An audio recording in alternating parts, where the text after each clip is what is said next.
Beranikah kita memberikan kembali apa yang sudah kita terima dari Allah? Engkaulah Allah kasih-Nya, memancarkan segenap cintanya, beri kami semangat untuk melayani. Saudara-saudari yang terkasih, bacaan Injil perumpamaan tentang penggarap kebun anggur. Secara singkat, ada tuan tanah yang mempercayakan kebun anggurnya kepada para penggarap. Tetapi ketika sudah mulai panen dan akan diambil hasilnya, dia mengutus pembantu-pembantunya pada awalnya. Tapi pembantu-pembantunya dibunuh. Tuan tanah itu berpikir bahwa kalau anaknya yang disuruh, pasti para penggarap itu segan dan akan menyerahkan hasil.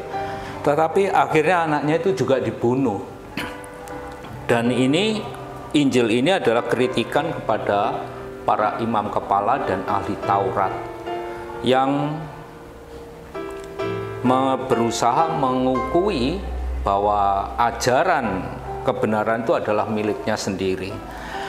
Apa yang bisa kita renungkan dari Injil hari ini?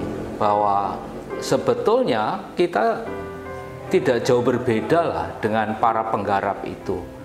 Artinya bahwa kita dipercaya oleh Allah dengan berbagai macam hal.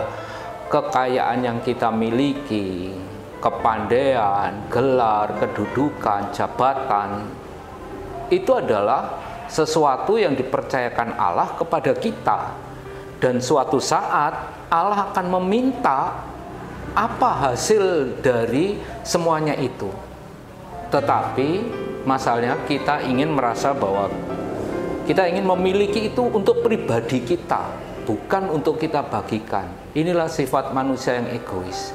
Anda diberi kekayaan yang berlimpah, suatu saat ada orang datang untuk mohon belas kasihan Anda berpikir, itu salahmu sendiri, kenapa kamu miskin, kenapa kamu nggak punya uang, dan akhirnya kita nggak memberi karena merasa bahwa ini milikku, hasilku, padahal ini adalah berkat dari Allah. Bahkan kita pun seringkali misalnya punya anak mau masuk seminari aja kita larang, padahal anak adalah berkat dari Allah yang harus kita berikan kepada Allah. Maka tantangan kita adalah, sadarkah kita bahwa apa yang kita miliki saat ini merupakan anugerah yang diberikan Allah kepada kita, sesuatu yang dipercayakan kepada Allah kepada kita.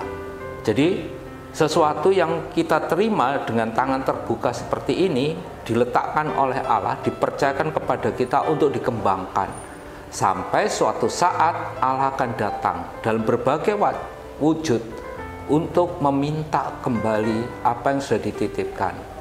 Ingat bahwa dalam Injil Matius pun Yesus mengatakan bahwa orang yang masuk surga atau yang menjadi domba adalah orang yang memberi makan kepada orang lapar, memberi minum pada orang yang haus, memberi pakaian pada orang yang telanjang. Orang bertanya, kapan kamu lapar, kapan kamu haus, kapan kamu telanjang? Yesus mengatakan, orang-orang yang miskin, yang kecil, itu adalah dia. Jadi Yesus tidak datang seperti imajinasi kita yang berewokan, pakai jubah, tidak. Yesus datang dalam kesederhanaan dan itu meminta kita. Maka para saudara sekalian yang terkasih, di dalam masa pantang dan puasa ini kita diingatkan bahwa segala yang ada pada kita itu merupakan berkat dari Allah yang suatu saat diminta oleh Allah. Beranikah kita memberikan kembali apa yang sudah kita terima dari Allah? Memang sifat kemanusiaan kita seringkali sayang. Kalau dalam bahasa Jawanya itu eman, memberikan eman, sayang. Misalnya aja pakaian, kita punya banyak pakaian, kalau mau diberikan kepada orang, sayang, ini dibelikan oleh suami saya dari Bali, ini dibelikan oleh suami saya dari Singapura, padahal suaminya memberikan pakaian ukuran M. Sekarang kita sudah pakai XL, tapi masih sayang. Dan ketika ada orang datang, kita mengatakan, enggak, Eman, ini milikku.